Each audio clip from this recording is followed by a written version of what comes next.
Nu, sveiki visiem šajā saulainajā, skaistajā vakarā.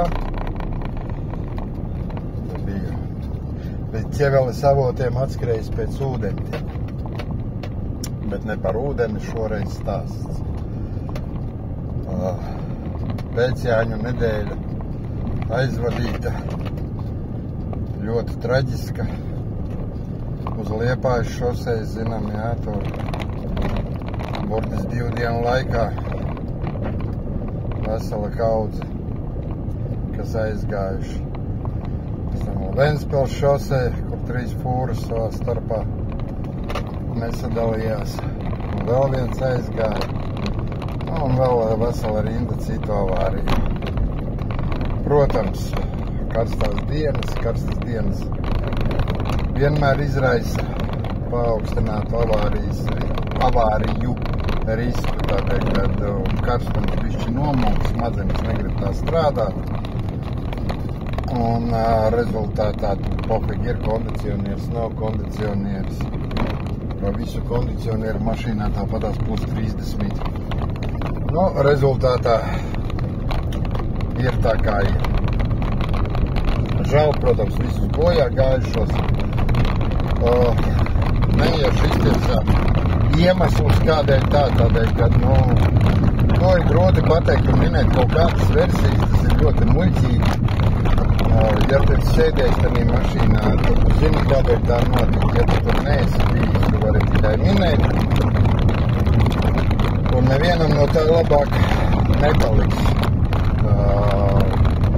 Ne no tās minēšanas, pat jau uzminēs pareizo versiju. Jebkurā gadījumā, jebkura avārija, ja tas nav tīri tehniski vaina, kad mašīnai tur ritenis plīsa priekšējais un nesavaldījās un nenoturēja, un tur bremzes atteica, vēl kaut kas, un viens cita nelēma, tā ir tehniskā kļūda. Tie ir riski, kuri mēs braucēji visi esam vairāk vai mazāk pakļauti, neatkarīgi no tā, cik ļoti mēs sekojam līdz savai mašīnai. Tanī skaitā ir tādi, kas vispār neseko līdz savai mašīnām, jā, kamēr tev tur negrab un neklap, tamēr nav ko pievērst uzmanību. Lai ja grab un klap, pagriez skaļāk rādio un mūs tālāk, kamēr nokritīs, tad jau redzēs, kas jāremontē. Jā, tas tāds vairs.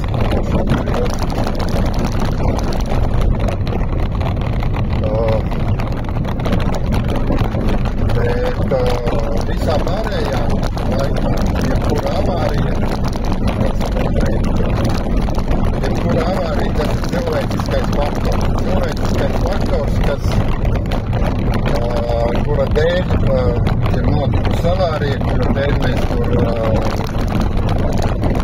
esam pieņēmuši lēmumu, kurš tanī brīdī izrādījies nepareizs un, kā saka, labi, ja tiek cauri tikai ar sasistiem pleķiem, vai ja ne, tad ir daudz bēdīgāk.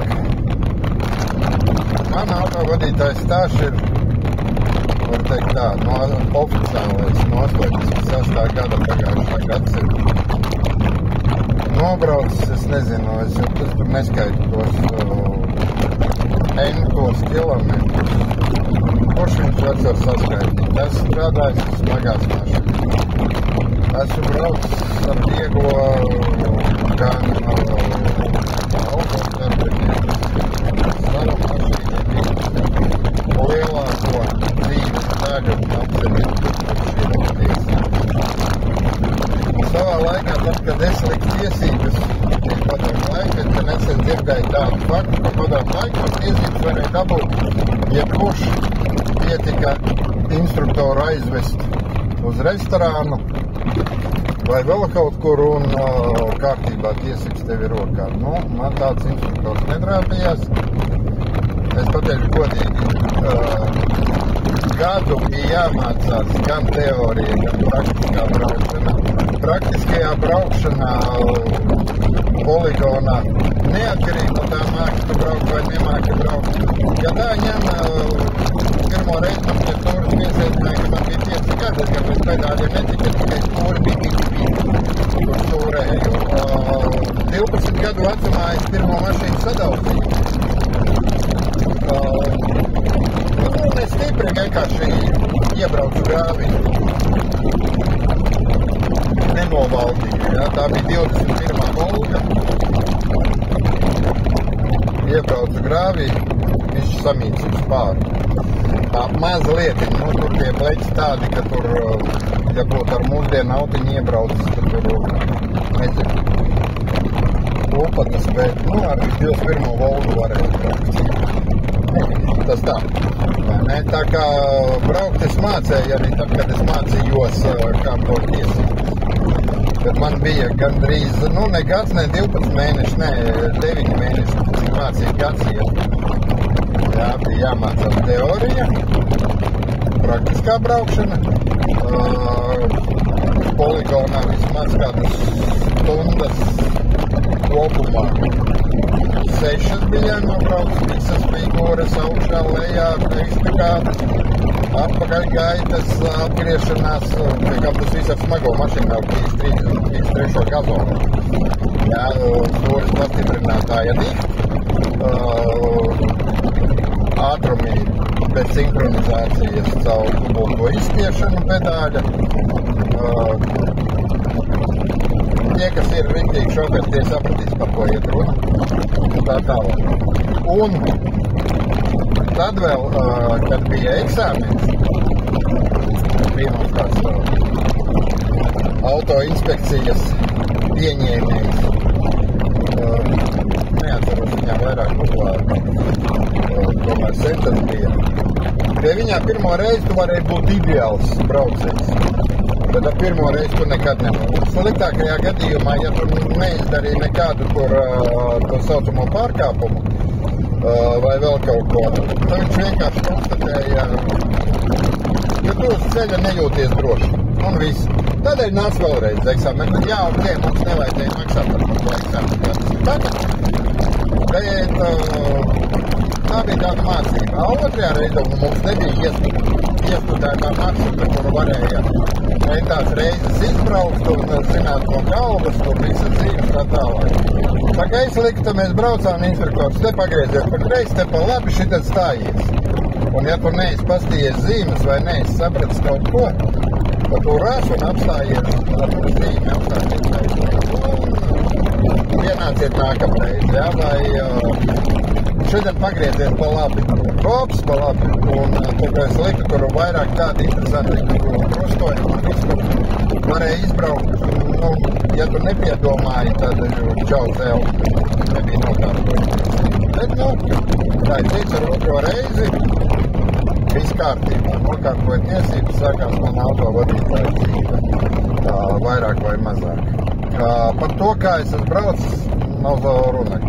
Bet, kad es mācījos, man bija labs cilvēks, kas man jau no bērnības, kā saka, pie stūra sēdināja un viss. Cilvēks, kurš, es uzskatu, brauc ideāli. Tanī skaitā viņš arī autosportā piedalījās, jā, un brauca labi. Tā laika, padomju laika, vēl gan jāatzīst, jā. Un viņš man teica, par auto vadītāju nepiedzimst par šoferi. Par šoferi nekļūst arī tad, kad tu esi nokārtojis eksāmenu un dabūjis tiesības. Par šoferi kļūst tad, kad tu esi izgulējis pirmo grāvi, nonesis pirmo stabu un nošķils pirmo mašīnu. Jā, nu kā, nu, obligāti tas viss jāizdara, un tikai tad tu vari skaitīties par šoferi. Tad viņš teica, nē, vienkārši pēc visa tā, tu iegūsi, ja paliksi dzīves, tu iegūsi pieredzi un sapratīsi, ko nozīmē vadīt mašīnu. Bet ja tu esi gudris un draudzējies ar galvu, tad visu to tev nevajadzēs. Un tu kļūsi par šoferi, par autovadītāju, bez visa šitā. No savas pieredzes var pateikt tā, grāvī esmu bijis, autiņā esmu nošķīlis, tā kā nav tā, ka es te baigais ideālais braucējs esmu, ne, autiņā esmu nošķīlis, stabs, ir gājis secena. Laikam laicīgi sapratu, kas ir kas.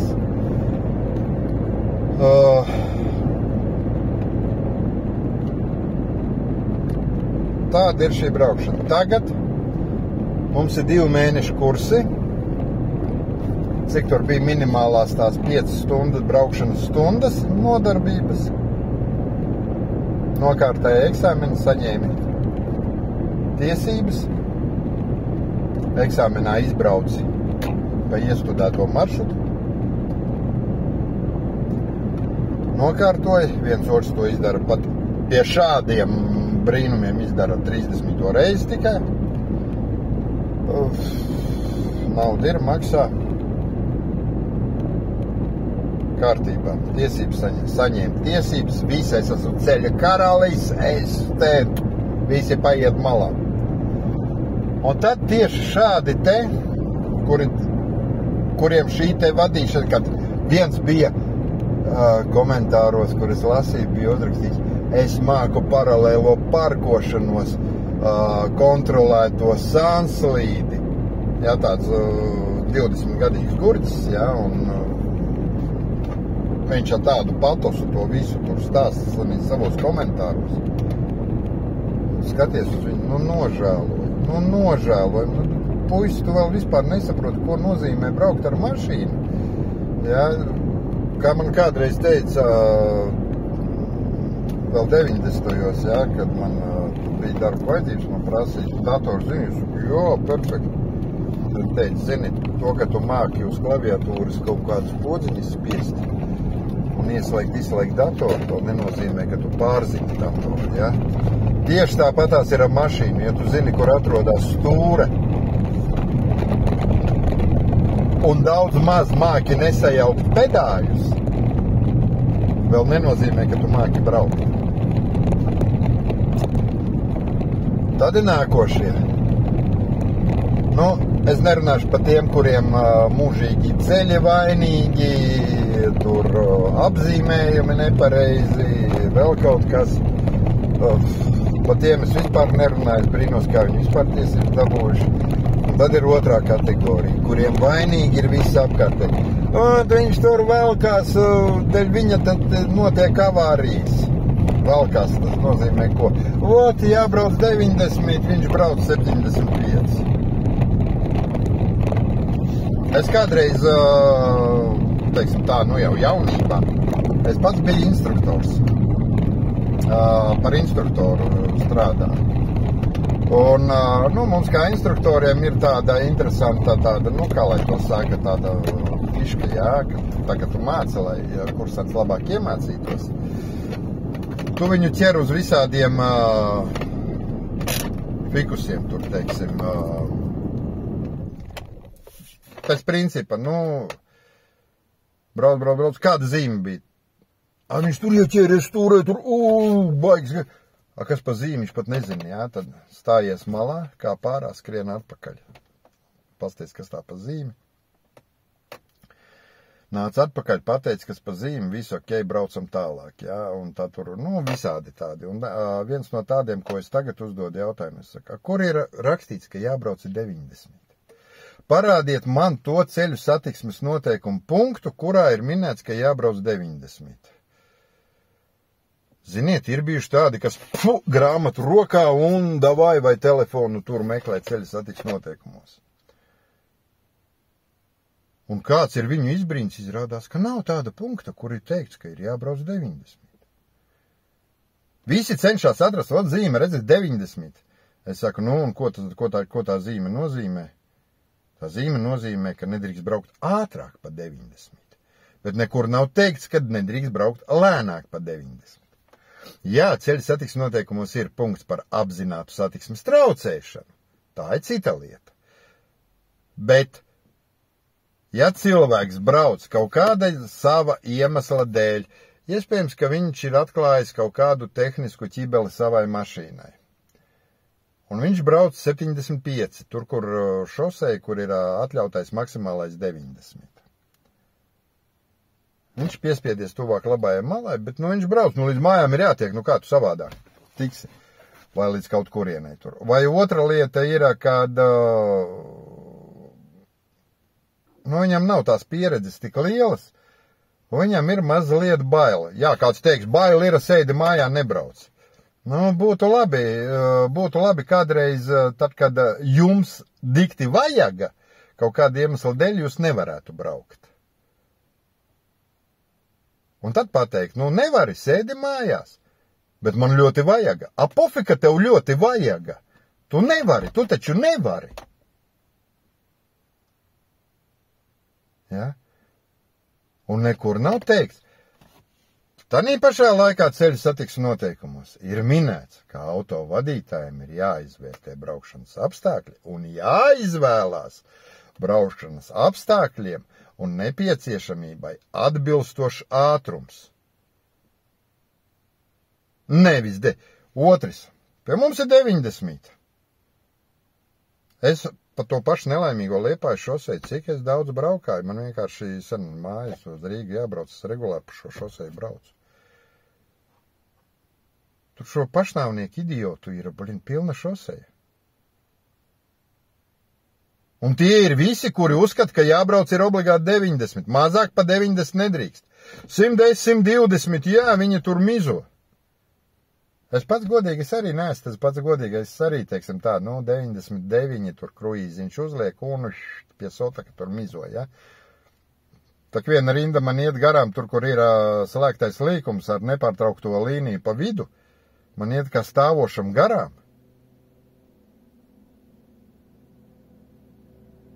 Kapos pēdējā vieta, vai? Tā izskatās vienkārši, ka tur kapos pēdējā vieta. Ir jāpaspēj uz tiem kāpiem, savādāk čau, nokavēs, nebūs vairs tās vietas. Ko nu darīt? Fūristi, šausmas kādas, viņam traucē, tahogrāfs, tu saproti, ka es līdz bāzei aizbraukšu tur 10 minūtes, pirms tur man tahogrāfs tur nobremzēs un noliks pa mēmajiem tur, kad nedrīkst vairāk braukt. Ka jābūt atpūta. Vai kādas man tur šausmas būs tā tālāk. Es pats ar fūru braucu, tad vēl tahogrāfu nebija. Bet ziniet, kādēļ cienījamie fūristi tos tahogrāfus ievies? Tādēļ, ka jums bieži vien tā lielu manija, es sēžu lielā, viss ceļš piedar man. Es atgādināšu, es esmu braucis pats ar fūru. Es zinu, ko tas nozīmē. Man nevajag mācīt, ka es neko nesaprotu no fūras. 1000 kilometrus nobraukājis. Zinu, ko tas nozīmē. Tahogrāfs ievies tādēļ, ka jums tā liela manija, ka viss ceļš piedar man, jau pārgāja pāri visām robežām. Un vajadzēja kaut kā jūs ierobežot. Un pakāpeniski ievies tahogrāfs, kas tagad jums liek. Nevis maukt 24/7 un pēc tam ar līkām acīm. Es godīgi pateikšu, tā kā es braucu, nebija tā, es pats ar šitā te braucu, kad jau braucu un redzu mašīna priekšā deg mierīgi. Pēc tam pamosties. Līdz mājai palikuši pēdējie 80 kilometri. Ko tas stāsies man malā gulēt? Tagad davilks. To jebkurš vecais fūris zina. Pēdējie 100 kilometri ir ar riska kilometri. Tādēļ, ka tahogrāfs ievies. Lai nemauktu kā idioti. Lai tad, ka jūs kaut kur notur, lai pastoties, tagad pat nav šaibas vairāk. Jā, bet lai paskatītos to redzētu, kur jūs esat pārkāpuši, ko jūs esat pārkāpuši. Vai jūsu mašīnai ir noraut visi ierobežotāji, vai tomēr ir atstāti? Jo piedodiet, ne tikai pie mums, arī Eiropā ir šis te variants, un sevišķi Polijā to ideāli var redzēt. Bānis, viena fūra 95 un otrā 98 aizņem otru joslu un tagad apdzen. Tu, kas ieskrējies tur tos atļautos 140 Polijā, dabūna likt pa mēmajiem tikai tādēļ, ka tev divi šķūņi priekšā. Jo, redz, vienam likās, ka tas otrs brauc bišķi pa lēnu, tur vēl 3 km, un viņš ar to savu 98 tagad, bet to 95-nieku dzen apmēram 12 km. Aizmugurē savāc sasti. Kamēr viņš beidzot tur pukstādams, vaidādams atkal ieliek iekšā. Un tad pamostās tie, kuri aizvakar tiesības dabūjuši. Redz, viņi bija spiesti pabraukt tur 12 kilometrus. Ar bišķi lēnāku ātrumu, viņi baigi dzīvē kavē. Un tad ir gašēt kā grīdā, un tagad jāparāda, kā es atgūšu laiku. Uz pēdējo vietu kapos.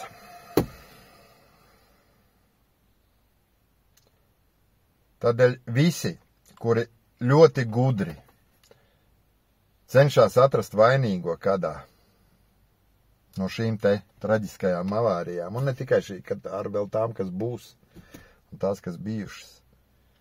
Pirms jūs rakstat komentāru, pirms jūs varat muti vaļā savā TikTokā vai vēl kaut kur.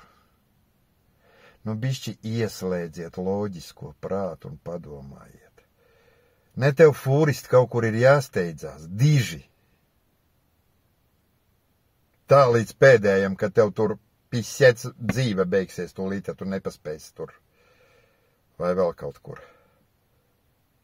A tie, kas brauc ar viegliem, sevišķi tagad autisti visi, kas ir, jā, es nesaku audisti. Tie ir autisti. Jā, jo viņi dzīvo savā pasaulē, viņiem tur ir viss. Tas tagad ir moderni, ja tev ir Audi, tad vsjo, tu esi ceļa karalis. Suņi sūdz, tu esi ne ceļa karalis. Jā, mēs te par šo nedēļu redzam tos karaļus. Jā, un atcerieties, ka uz ceļa braucot pa 100 km/h, lēmumu pieņemšanai jums ir 100 sekundes. Pirms jūs tēlojat, ka jūs esat baigais super šoferis, super vadītājs, ka jūs ideāli orientējaties jebkurā krīzes situācijā, atrodiet netā ir 1000 testu tādi, ja, kas ir tieši uz reakciju. Izpildiet tos testus, kur reakcijas laikam jābūt ir 100 sekundes. Un ja jūs varat izpildīt, teiksim, kaut kādus, 30 šos te jautājumus, tā teiksim, punktus uz reakciju, un visus 30 iekļauties tanī 100 sekundē iekšā.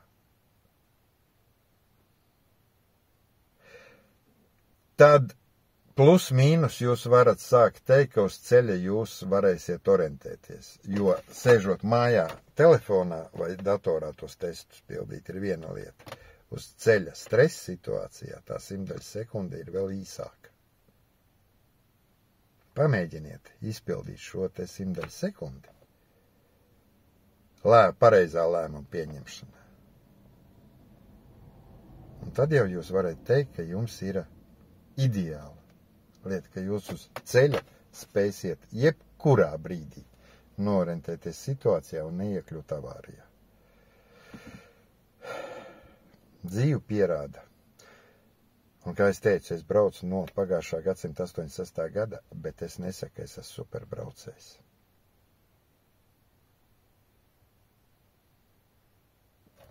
Katru reizi, kad es piesēžos pie stūres, es nezinu, vai es nonākšu punktā B, kur man ir jānonāk. Nevis tādēļ, ka es nemāku braukt, bet tādēļ, ka ir tūkstošiem tādi, kuri ir ceļa karaļi. Noteikumos rakstīts, ka man ir tiesības uzskatīt, ka katrs ceļa dalībnieks ievēro satiksmes noteikumus un cienu otru satiksmes dalībnieku. Dabā mēs redzam, ka nē, mūsu braukšanas kultūra ir kaut kāda 3., 4. Eiropā. No beigām. Tur sliktāk pa mums brauc kaut kādi rumāņi, kas tur, nezinu, bulgāri, tur kaut kur tur tanīs valstiņās. Kaut kas Serbija, Dienvidslāvija, tur kaut kur. Tie brauc sūdīgāk par mums vēl. Tiem tāda kultūra ir vēl šausmīgāka. Ja kāds teiks, Indijā tur vispār nav piedodiet, Indijā ir ideāla braukšanas kultūra ar visu to bardaku, kas it kā mums izskatās, ka tur ir bardaks ceļiem. Avārijas viņiem ir ļoti maz. Ir sevišķi traģisks. Tādēļ, tā, kad tu piesēdies pie stūres un uzsāc savu ceļu,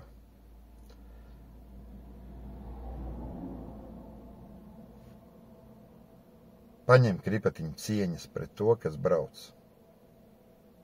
Tev pa priekšu, tev no muguras, tev pretī. Un pat ja viņš pa priekšu brauc nevis to 90, bet to 70.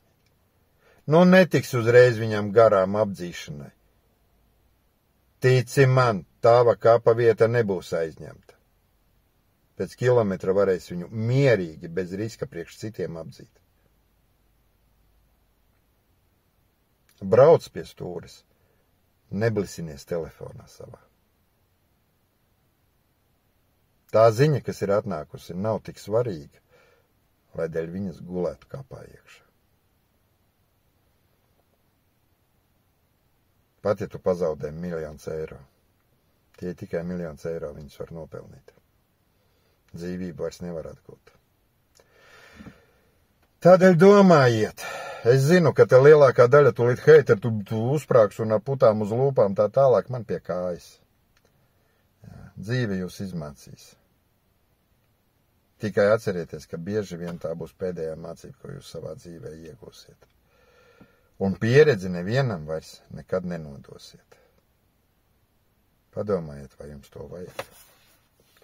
Uz tādas skarbas nots šodien beidzam.